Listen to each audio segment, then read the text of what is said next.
Gente, agora eu vou falar não só das leis que amparam e desamparam essas mulheres, mas também da forma como o direito as trata.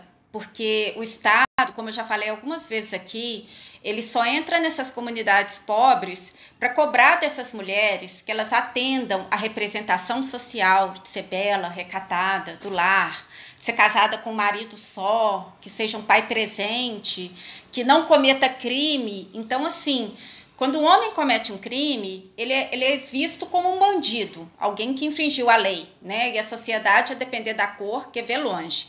Mas como a mulher comete um crime, tem não só a questão dela ter infringido a lei, mas ela ter infringido essa representação social do que é ser uma mulher, de ser comportada, de ser doce, de ser submissa. Então a gente ainda tem esse plus e vários outros plus que a gente vai tratar aqui para vocês, como por exemplo, elas não recebem visita, mas quando os companheiros são presos, elas formam filas quilométricas para saber como é que eles estão. A gente tem essa questão dos filhos, que muitas são abandonadas e muitas têm que direcionar essas crianças para adoção. Então, o que acontecia? Antigamente, a gente tinha uma lei que garantia que a mãe ficasse com o filho na prisão, se ela não quisesse encaminhar para a casa de uma outra pessoa, ela tinha o direito de ficar com essa criança na prisão. E a prisão deveria ter as condições mínimas para essa criança. Creche, um lugar para aleitamento, enfim, ali previa tudo em lei. Só que eu vou ser muito sincera, eu nunca vi uma prisão que tivesse essas condições. Então, tendo em vista, né, essas violações que estavam sendo cometidas, em 2016, a presidenta Dilma sancionou uma lei que visava proteger a criança, não é nem a mãe, é a lei da primeira infância. Então, essa lei, ela previa o seguinte, olha só, a prisão preventiva imposta à mulher gestante que for mãe ou responsável por crianças ou pessoas com deficiência será substituída por prisão domiciliar, desde que, e aqui vem os requisitos da lei, tá? Tô lendo para vocês. Não tenha cometido crime com violência ou grave ameaça à pessoa, não tenha cometido crime contra filho ou descendente. Aqui tá falando que a mulher tem que ser uma boa mãe? Aqui tá falando que é ser boa mãe? Ou aqui está só colocando dois requisitos objetivos que o juiz terá que analisar antes de conceder o benefício. É muito claro que aqui está concedendo dois requisitos objetivos, até mesmo porque, muito embora o boa mãe seja uma representação social, a gente sabe que a gente não tem como averiguar o que é ser uma boa mãe, né? Então, que a gente percebe? Que as pessoas acham que o Brasil é o país da impunidade, mas a gente vê que o Brasil é o país da desigualdade. Porque quando a gente olha o número de mulheres que estão detidas, a gente vê que a maioria é pessoa pobre, é pessoa com primeiro grau incompleto, é pessoa que mãe solo, são aquelas pessoas que já não tiveram uma oportunidade na vida. O Estado não entra na comunidade para levar saúde, para levar educação, para levar saneamento básico, nada disso. Ele entra para prender, ele entra para punir, ele entra para cobrar. Então, aqui eu trouxe um gráfico para vocês para mostrar que esse roxinho aqui são os crimes de tráfico de drogas. Por quê?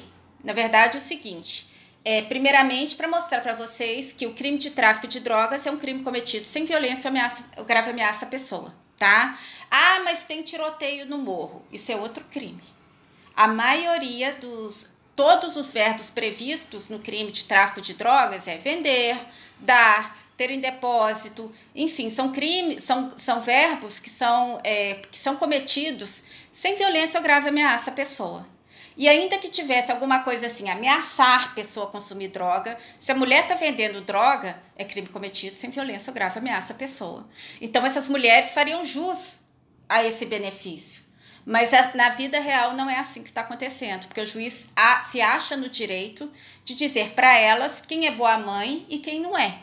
E o que me surpreende é, por exemplo, que uma mulher como a Adriana Anselmo, que foi condenada no crime de corrupção, seja uma mãe melhor do que uma mulher que não tem como sustentar a família, ela é chefe de família, ela não tem um curso superior para poder procurar um emprego, né, poder competir de igual para igual. Muitas vezes o tráfico é a única forma que ela tem de não passar fome, de não deixar os filhos passarem fome. E essa mãe é uma mãe pior, na visão desse juiz, né?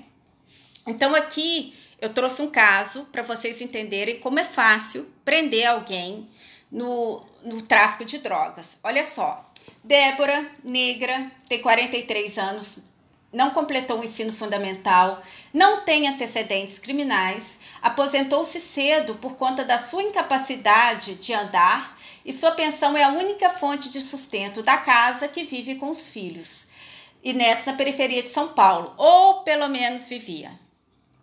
Em uma tarde de setembro de 2015, Débora brincava com um dos netos quando a polícia entrou sem pedir licença nem bater na porta, muito menos sem mandato.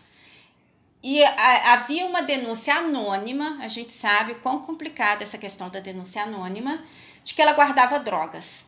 Eles encontraram 110 gramas de maconha, 44 gramas de cocaína, 15 gramas de crack em uma mochila nos fundos da casa que fica aberta para a passagem de pessoas. Ou seja, qualquer pessoa poderia ter colocado aquela mochila ali.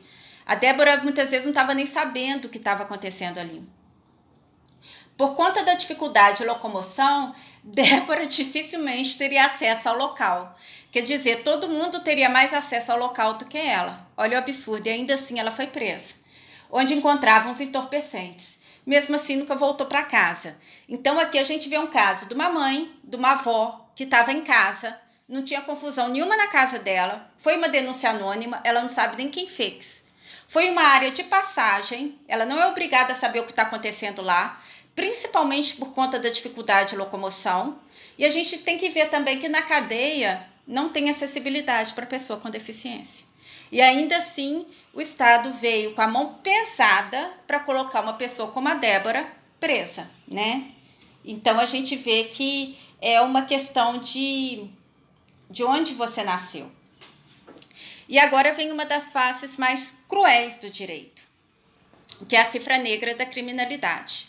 Então, a cifra negra da criminalidade são aqueles crimes que não chegam nem a conhecimento do Estado, ou quando chega a conhecimento do Estado, não chega a uma conclusão. Então, muitos de vocês já devem ter passado por isso. Alguém vai lá, arranha o carro de vocês, aí vocês falam assim, não vou mexer com isso não, vai dar muita dor de cabeça, ir na delegacia, levar testemunha, e não vão pegar o cara, e se pegar ele não vai ter condição de pagar.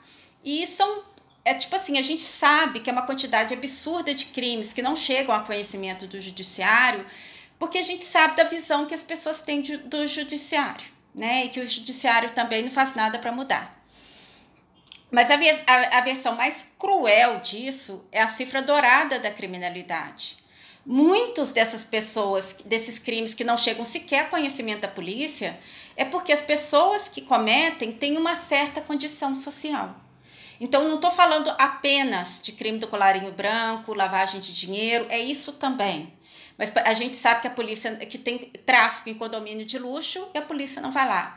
A gente sabe que tem crime de violência doméstica em condomínio de luxo e a polícia não entra lá.